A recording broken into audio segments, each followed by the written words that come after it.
professional, but potentially if someone had a different color, they may want to inject a little bit of color, or even within a top. Okay, so this is what they consider boardroom attire. If you're thinking about you're going to an iBanking interview or something, investment banking, something like that. Again, very conservative, very dark,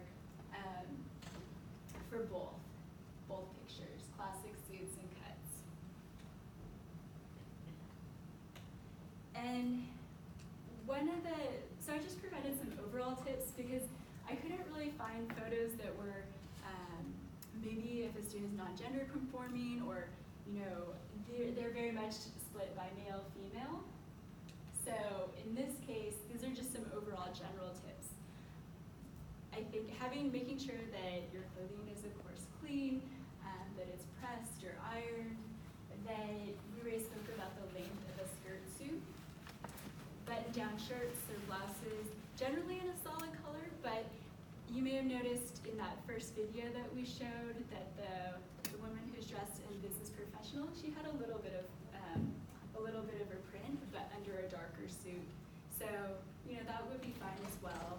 Ties with a simple pattern, nothing too flashy, like if it were on Valentine's Day, nothing with a lot of hearts all over it, just more conservative, black belt. And then shoes, so we keep hitting on the closed-toed shoes. I think especially that's one of the things that sort of is a boundary. If you're wearing open-toed shoes, it just generally looks more casual. So you want to go with the closed-toe, maybe a pump or a slight heel. Some people will say that flats can also count for business professionals. So if you don't have heels or something, I'm not saying you need to go run out and buy some right now, but that would work as well. So jewelry, generally more simple, more classic, and if you do wear some, then it could still be a little bit bigger. So if you have a nice necklace or something like that, that would be fine as well. For everybody, clean groomed nails, hair, having it in a neat hairstyle. So I have my hair's getting a little bit longer right now, and I was thinking about that on a day like today with the wind, and it'll be outside. So just kind of keeping that in mind too, right? Just making sure that's off your face so that whether your hair is straight or curly, that you don't want to have to think about that as you're modeling. And then if you wear makeup, having that be more natural makeup. Okay, so it's just kind of general. So you can think about too your personality. If you want to have a little bit of color, that's fine too. Any questions on this? So the last one got cut off, but as you all know, hopefully the LBSA really founded the Cooper Career Closet, and so now the Career Center operates it. It's in our office in Craven 1400. If you're a model, or even if you're not, and if you're looking for clothing, I do know that there was a lot that came in around the holidays, so it's probably a good time to check it out too. Has anyone been recently? We checked it out? Yeah. Okay, so I would say definitely you can just stop by during any of those hours. And then you already saw this. So I'm gonna pull up a little video and thinking about your elevator pitch. This is 30 seconds. I think the models are asked to focus between 45 seconds and a minute, right?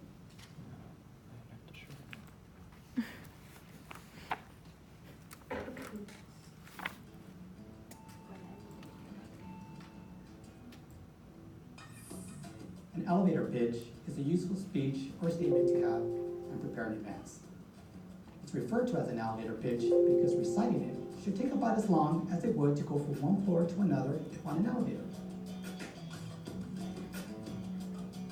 Hey, I'm looking for a job.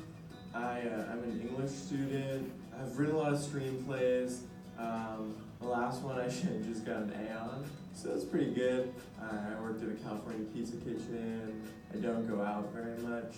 I'd like to hear more about your company. One of my friends worked there, said it was a cool place to work, so it was pretty chill. I'd like a job if you have one. And the example of the knots. Okay, so clearly he was looking for a job. just want to break it down really quickly. What was your impression of this? I'm sure you had some really good impressions. Yeah. He seemed pretty disorganized. He was kind of jumping from point to point, like non sequiturs, low energy. So the energy, the content itself was disjointed. Yeah. How could you tell low energy? Well, his appearance mostly just really schlubby looking, and the way he was saying everything was really low effort. It seemed like he hadn't prepared or memorized much. So it was all around. Behind, did you? He wasn't making a lot of eye contact. Not a lot of eye contact. Good. Anything else that you noticed on this one? He didn't sound prepared, like he just was like, oh, a friend told me and all this I just heard, but he didn't sound like, oh, I know your company, I've been looking at it or nothing. He just kind of like threw it out there. Right. The way he was standing, he was talking like to a friend instead of somebody who could give him an opportunity. He was kind of like slouching a little bit. Mm-hmm. This is much more casual and prepared, not professional. In this case, what I would say too is thinking about who your audience is. So again, if you're going to be a model, your audience is really, it's the judges, right? And it's also the rest of whoever is in the audience who's listening. So in that case, you're not speaking to someone about a potential job, but it's still really trying to convey a more cohesive statement. It's a good elevator pitch. He doesn't introduce himself. He's mumbling. He has too many ums. He's not familiar with the company. So it's pretty chill. It's a little bit too pressing and overconfident. I've written a lot of screenplays. What? The last one I should just got an A on. He's not sure how to close. I'd like a job if you have one. Good afternoon. I'm James. I'm a senior. I'm pursuing dual degrees in political science and policy planning and development. I'm very interested in positions at your company. I did some research and I was very delighted to see that you have a new diversity initiative that you're working on. Me, myself, I'm very passionate about philanthropy and youth civic engagement. This past summer, actually, I was working at a literacy promotion program teaching 8 through 11-year-olds. So again, I'm very interested in any available positions you have. Here is my business card. I'll follow up with you in a week. Thank you. And a good pitch. Okay, so he'll break it down, but why was that a better pitch? What did he do? It was far more succinct to the point, didn't meander, and lots of ums were not there. Mm-hmm. So again, the content as well as the delivery. Okay, anything else that you noticed about this one? I keep thinking someone's coming in, but it's like the ghost of Mark 102 or something. Yeah, anything else that you saw? I think that pretty much covers a lot of it, right? He did introduce himself, so even if you will be introduced, this is our next model, that's still something you want to incorporate. The student introduced himself, talked about his experience. This past summer, actually, I was working at a literacy promotion program. You can really get a feel for his interest and passion for what he does. Here are some tips to create your own pitch. Articulate your interest in the organization or position you're applying for, such as an internship, part-time job, or full-time job. Share your relative experience and skills. At the close of your pitch, identify an action. Propose to leave a copy of your resume, your business card, or follow with a phone conversation. And by all means, say thank you. Finally, practice your pitch until it's natural and authentic. Start and close with a firm handshake and have direct eye contact. Have fun and pitch it. So I'd just like to show that one because you can see how quick it is that we can form an impression, right? And we know that, but that really puts it into action. Yes? To close our elevator pitch, we're not exactly going to be asking for a job or asking to exchange business cards with a panel of judges. Right. How would you recommend that we close our pitch? And actually, I'm trying to remember if someone did leave their business card with the judges last year. Did one student? A couple of students? Did you? Yeah. Did you have business cards? I didn't end my pitch with that. I started it. You started it, Yeah. okay. Where you gave cards or you shook people's hands, or both? You should do both. So you had done that. Yeah, I think it's optional. Not everybody did do that, so 1 or 2 students. You could also end, thank you. I really appreciate all of your coming out here, and glad to be able to connect with you, or something, something like that. Just with, again, you can end with a thank you.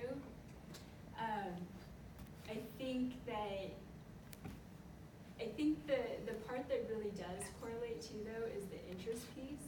So being able to state why you're interested. But I think the thanks is important. Just thank you for your time. If you want to say, I hope I get your vote, but it really depends on your personality too, because I think if some people say that could come off well. So if others say that, they might come off as a little like, vote for me, right? Or I'm a politician and I'm gonna kiss all the babies in the room, So kind of think about what would work for you. Were you there last year, or? Okay. All right, so just a couple others too. These came from Candid Career.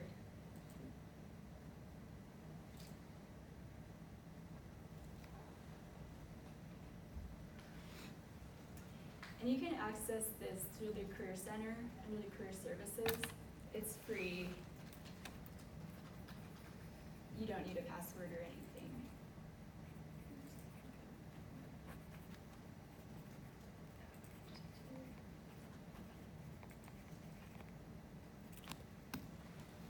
Okay. This one I warn you is very cheesy, but you've been warned. But there's some good stuff in here. Let's say, hypothetically speaking, that you only had the duration of an elevator ride to sell yourself to a stranger. Would you fumble your words and make them want to jump off on an earlier floor? Or would you pique their interest with a clear and powerful pitch?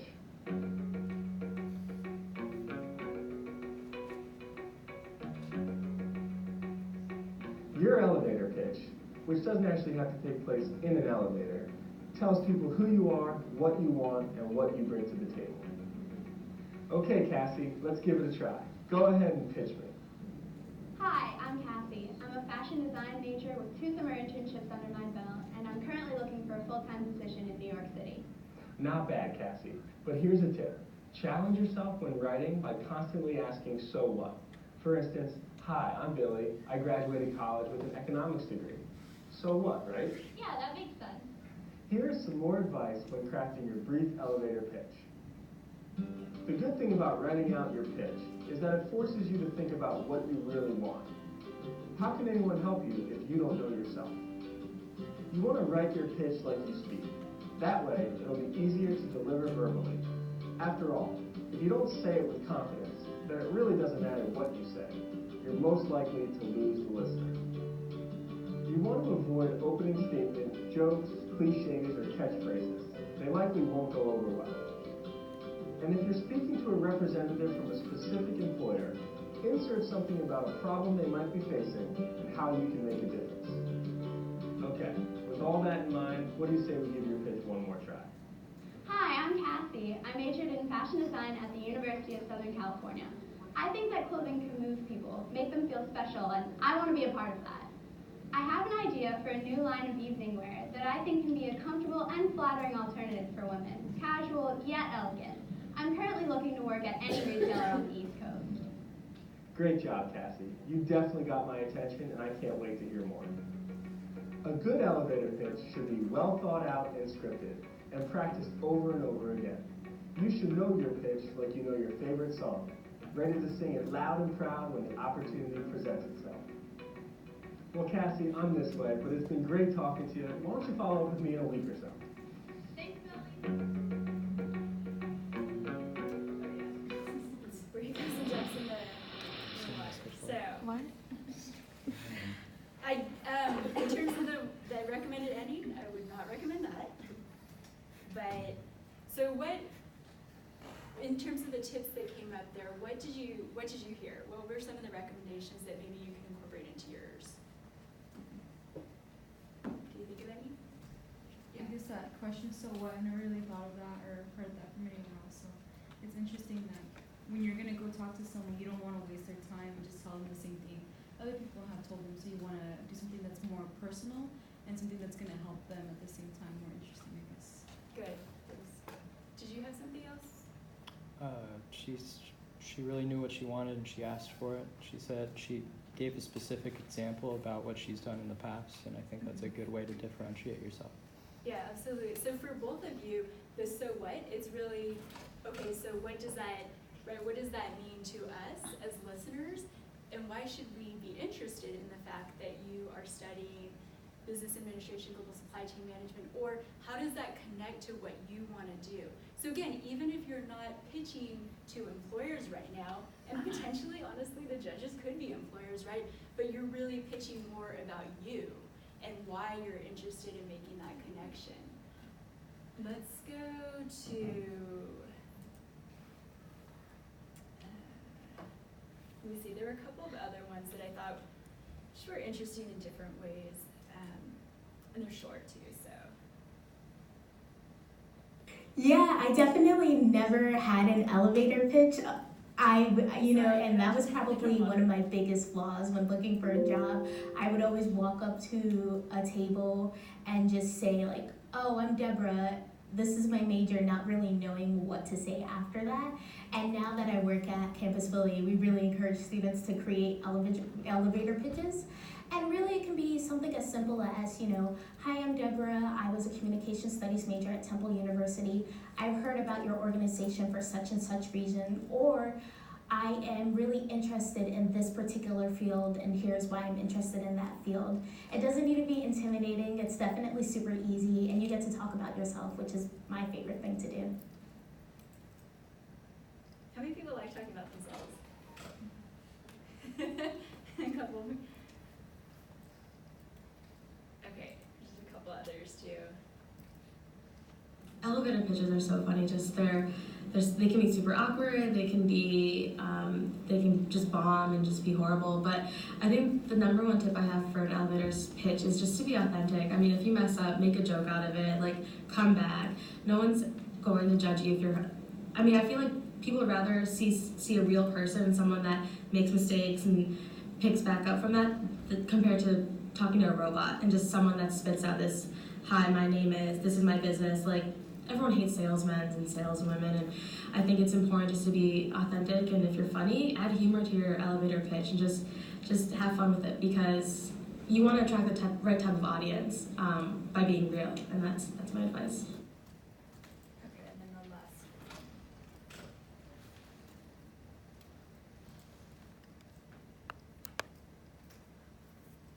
I'm always impressed with somebody who's clear about what it is that they want to do, and they can articulate that in a short period of time. So the more focused you can be about what you want to do. And then if you want to kind of give us sub-notes, this is the area I want to be in, this is why I'm motivated to do it, I'd love to hear the passion come out. So an elevator pitch, which feels more factual, is not as compelling as one that has some passion behind it and has some thoughtfulness behind it in terms of ranges of things that they would want to do. Okay, so some of their advice was actually potentially contradictory, right, throughout. So, but I did want to show those different ones because we can kind of see, you can pull from it. Different people are providing different recommendations. What were some of the consistencies, though? Was there anything that you consistently heard? Yeah. Just relax and be yourself, not a robot. Yeah. Relax, be yourself. Anything else? Be comfortable with making mistakes, because that's what makes you human, and people like humans. Yeah, and I think we want to think about that too. So if you are up there in a couple of weeks from now, you happen to forget a word, or you stumble over it a little bit, that's fine. Just kind of recover from it and then move forward. I think they do talk about, some of the different pitches also do talk about prepping, writing things out, thinking about it, but not memorizing. And that's where being a robot can come into play, right? So being authentic and really showing what you're interested in. So in terms of your own pitches, if you've not developed one before, or I'm gonna ask everybody to do this, whether you're a model or not, and if you don't have paper, just put stuff, take down some notes in your phone, or think this through. But things to include. So be sure to say your first and last name. What are you studying here? Full major. So sometimes I'll hear I'm a marketing major, but actually I'm a business administration major with the marketing option, right? So being complete about that, what semester here at Cal State San Marcos? What stands out about you a little bit more? And then you can kind of think about too, is there anything else that may differentiate you? So were you a veteran? Are you a student athlete on campus? What student orgs are you involved with? Okay, so your specific career goal and interest and why. So this is what they were speaking to. I think the Cassie example did do this nicely. Like, remember the Cassie one where Billy jumped in the water? So the Cassie example, being able to state why she's interested in the fashion industry and maybe another idea that she's had about it. So, let me go back to this for just a second. So even if it's not an employer, again, this is where you're kind of stating who you are and what your goals are. So this is a lot of text, but being able to highlight and pull what you've already done, whether it is, like you had mentioned you're currently, is it an internship or? I'm working, a marketing assistant, like I just transitioned to. Okay, okay, great. So being able to speak to that, right? How does that connect to your career goals or your experience? So still laying that part out. And this gives an example too, not what you've always wanted to do, but what have you done already? And if you don't have experience in the field that you want to go into, that's fine. Again, it's thinking about what are some of the particular areas, for example, within marketing that do interest you, okay? Or whatever field. So while you're qualified, so again, this is talking a little bit more about, and typically we might include some things like some of our strengths or some of our particular skills that really works well if you're going more for an employer. But again, you might think about how can this differentiate you too. So I'm someone who's really excited about incorporating my leadership skills. I'm currently the vice president of such and such society. And this is a way that I've been able to gain more insight, more connections to the community that I'm interested in working with. You know, so you can kind of think about, again, this is, again, differentiating who you are. And then really the last step, so this goes back to your question about how to end it. Yes, it's not going to be, may I follow up with you directly, but it can be shaking their hand, it can be a business card, or it can just be thanking everyone for their time. So take a couple minutes to put this down. How many people have drafted an elevator pitch before? Okay, so quite a few of you, good. Do you have a lot of these, or all of these elements within it? Yeah? Okay, good.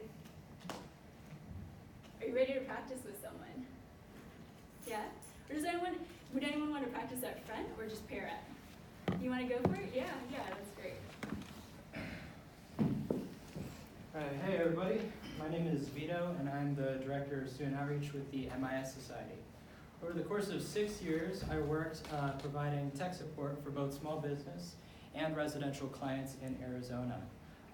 I gathered my initial customer base while selling electronics for the Army and Air Force Exchange Services. After just 1 year in that role, I was promoted to management.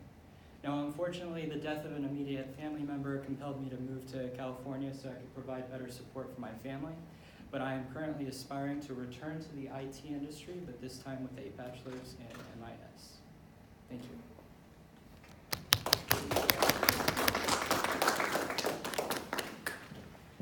So that was good, right? So what did, and I think that's brave to come up here and do it too. What did you all think? Any feedback? I forgot a lot, by the way. Sorry? I forgot a lot of key points. Did you have some other stuff in there? Yeah, But that's why it's good to just get it out there, right? Practice it out loud. And it didn't sound like you had it memorized. I thought it flowed. Did you all agree? It seemed like he knew who he was, right?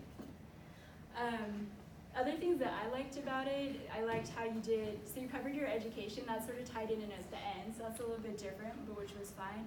You focused on your 6 years of prior experience. They were related to that field. I mentioned the death of an immediate family member to explain the hole in my resume because I had to abandon my career back in Arizona and start over fresh out here. And I figured you got to explain a hole like that. So I don't know if this is the right place to do that, but if I were talking to an employer, they're going to eventually see my resume. So I thought, hey, I should probably mention why my resume is going to have a hole in it in my elevator pitch. So I do catch that part, and my thought was that makes sense what you just said for an employer. They've seen your resume. None of the judges will have seen your resume, right? So that could potentially seem a bit abrupt in that sort of venue. I think we get, oh, I've got this experience and things, and then, you know, then it transitioned to the death. And so then we were kind of, I don't know, I was sort of thinking about that. I would probably, if it were me, I would probably leave that out for Dress for Success, and maybe just focus on some of the other aspects of the experience, like you talked about the promotion. Yeah. Maybe, what is that, you know, why are you said VP of MIS? I'm the Director of Student Outreach for the MIS Society. Okay. I skipped a whole bunch of my responsibilities when I was a manager with the Army and Air Force Exchange Services. So I can talk about that. Like I did payroll, inventory accuracy, and all of the RPS equipment. That was me supporting it. So I guess I'll talk about that instead of why I'm in California. Yeah, I think that would be good. And then also, I think I think that I keep getting distracted by that, but I think the last piece that I would say too is when you practice, have you ever, when you practice out loud, or do you practice out loud for one? Yeah. Do you time yourselves? Try that.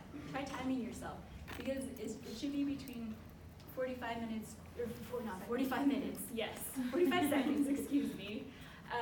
That's not an elevator pitch, that's like a pitch on a spaceship or something. 45 seconds to 1 minute. And so if that's the case, then, you know, you want to kind of try to aim for within that time frame. And sometimes we speak pretty quickly when we're trying to get through everything, right? So maybe having stuff written out, and it can be key points too. And if you do forget some, no biggie, right? Okay. We have 2 minutes. Sounds good, thank you. So any questions as we're wrapping up, or? Well, very good. Thank you for being brave and doing that. And then good luck, everybody. If you have questions, oh, do you have? No. No. Oh, okay. If you have any questions or would like to follow up or practice, you can also come in and practice with one of us. We have appointments, or you can come into drop-ins and just say, I'm doing an elevator pitch. Can I practice out loud or run some ideas by you? Okay. Thank you.